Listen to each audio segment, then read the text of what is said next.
is Democratic Senator from California, Alex Padilla. He sits on the Senate Judiciary Committee. Senator, thank you so much for spending some time with us today. It's great to see you. Thank you for having me. Big day. Walk me through your reaction to this ruling, because there are so many Americans out there for whom this was so much more than a piece of paper. It had real meaning, and your family's among them. Right. Look, as big as this issue is, not just from a policy standpoint and a political standpoint, like so much before the Supreme Court and coming out of Donald Trump's mouth, it's, God, I'm praying for the best, but I'm preparing for the worst. Part of my personal experience, being a proud son of immigrants, right? My parents came from Mexico in the 1960s. When I was born, they were green card holders. They hadn't become citizens yet. And so explaining to my own kids, what would it mean if the Supreme Court rules this way versus that way? They're asking me this question and knowing, hey, that could apply to you and by extension apply to them. So where would this leave us if my citizenship is taken away, because Donald Trump would love to do that? If the Supreme Court would have sided with him, then by extension, what does that mean for my kids? Are we packing up and leaving? Are we stateless family? And it's not just me because I happen to be a senator thinking this and feeling this.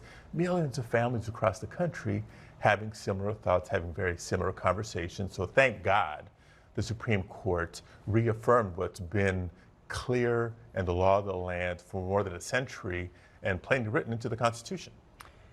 Given what they set out today, do you feel like the debate over this is over? Is it signed, sealed, delivered? As much as I wish it was. I mean, I think legally that should be the case, but we know Trump, we know MAGA. They're going to keep coming, they're going to keep attacking, they're going to keep trying. He already put the word out. We're going to go to Congress, and Republicans in Congress already have a bill that's been introduced. There is a process if they want to amend the Constitution. It's a very, very high bar, and I'll be there to try to nip this in the bud in the Senate before he even has a chance to get out of Congress and go to the states. What do you think that there are any situations where birthright citizenship is abused? Are there any places or areas where there should be adjustments to the law? Yeah, look, I've heard the arguments that Donald Trump has made. I mean, the one unique one of the birth tourism thing, very, very small numbers. But let's take a look at that. Let's have that conversation. But that's not what Donald Trump tried to do. It was a blanket, we're going to take birthright citizenship away. And you can't ignore all the other attempts that Donald Trump and his administration have made to try to control who gets to be an American, who gets to call themselves an American, who gets to be part of our society versus him dictating, you get to stay, you have to go. Cruel deportations, we've seen that. The end of asylum, except for South Afrikaners, we've seen that. They're restricting who gets to vote in our elections, even amongst United States citizens. So I don't believe the battle is over by any means. The Latino community, and I fully understand, that encompasses a lot of different people from a lot of different backgrounds in a lot of different places across the country. But if you look at exit polling data from our recent elections, President Trump made a lot of inroads with Latinos in a lot of different places in a lot of different ways. Often they would tell us that was about the economy. What are you hearing from people in your community who perhaps supported the president before about where they stand now based on what they've experienced over the beginning of this term? Yeah, well, I think a couple of things. First of all, I appreciate you recognizing the Latino community is very diverse, right? I think there's some quarters in politics that will assume every Latino is an immigrant, or that all immigrants are Latino, when that's anything but the case. The immigrant community is far more diverse than just Latinos. And Latinos, you have immigrants, children of immigrants, and people who have been here for generations in their family. In terms of the last election, look, I'll concede that there are some Latinos who previously voted Democratic that voted for Trump or voted Republican this time. There's probably an equal, if not a greater number of Latinos who previously voted Democratic that just sat it out. For a number of reasons. Immigration was one of the topics of conversation, but by far the most impactful, consequential one was economic anxiety, economic uncertainty. And so what people are seeing today are two things. One, Trump said he was going to tackle immigration, and people think, this is what I signed up for. You've seen the cruel, violent detentions and arrests across the country, and he certainly hasn't tackled the economy. Prices are up, gas prices, healthcare costs, housing costs, energy costs, you name it. When you think about what the future looks like for the Democratic Party, just this week, We heard Zohran Mamdani, the mayor of New York, say that a socialist could win any election, anywhere, any office of any height here in the United States. There are a number of Central and South American countries that have had experience with socialist leaders, and a lot of people who came from those countries here to the United States have said that they had a bad experience with that. Do you think that socialism is a winning brand for Democrats across the country? Yeah, I think first and foremost, I go back to the days of Tip O'Neill.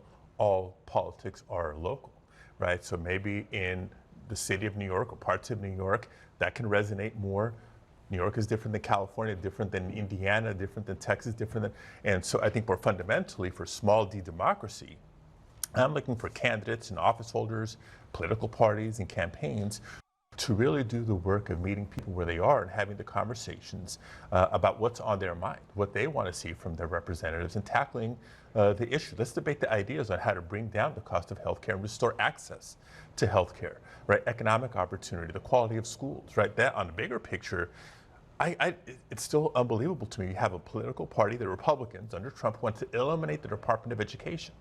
Back to immigration. My parents came to the United States hoping that to start a family and for their kids to have a better life. And that better life starts with getting a good education. We should be investing more in education, not less. You have contrast after contrast like that to take onto the campaign trail and into the midterm elections. But maybe socialism, not the right word. Again, let that be discussed and debated between candidates and voters. Fair enough. I want to ask you about this. This is new reporting just in to CNN. So we're learning here that just hours after the Supreme Court rejected the president's effort to limit birthright citizenship through that executive order, the Justice Department has now sent a letter to all U.S. attorneys telling them to prioritize the investigation and prosecution of birth tourism schemes. Do you think this is the right priority for our Justice Department? I mean, there's so much that I disagree with Trump's weaponized Justice Department, right? They want to shift resources over toward just immigration enforcement more broadly. You know, if only they were focusing on the dangerous, violent criminals that they talk so much about, right? The true worst of the worst. But we know that that's not the case by their own admission, by DHS's own numbers. And what's left unattended to? The white-collar crime, the child sexual trafficking task forces, on and around the country. We have more important priorities. Yeah. Before I let you go, I also wanted to get you to weigh in on one other decision the court made, which was to allow more campaign money to flow from the parties, from the Republican National Committee, the Democratic National Committee. The RNC has an enormous cash advantage over the DNC right now. If you look at it, the RNC is $125 million cash on hand. The Democrats are, it's kind of funny actually. We've got it in red because it's Republican, but if you're an accountant, this should be flipped around, right? The Democrats are in the red by $3.4 million. What's the impact of this? And do you have faith in the leadership in Ken Martin at the DNC right now? Yeah, well, I think what we have to do is recognizing that resource advantage that Republicans have that they're going to use not just to try to promote Republicans, but try to bash Democrats. And it's their only hope. Under Trump, the track record has been so bad, not just unpopular, but so damaging to working families across the country. Their only hope is to follow Trump's lead in trying to interfere with the November elections, right? Their obsession with eliminating vote by mail and making it harder to register to vote. And of course, they're going to pummel the airwaves and mailboxes with negative campaigning. That's their only hope. Given all that, I still think we're in good shape for November. All right, Senator Alex Padilla, thank you so much for taking some time with us. Hope you'll come back in the arena soon. Look forward to it. Appreciate it.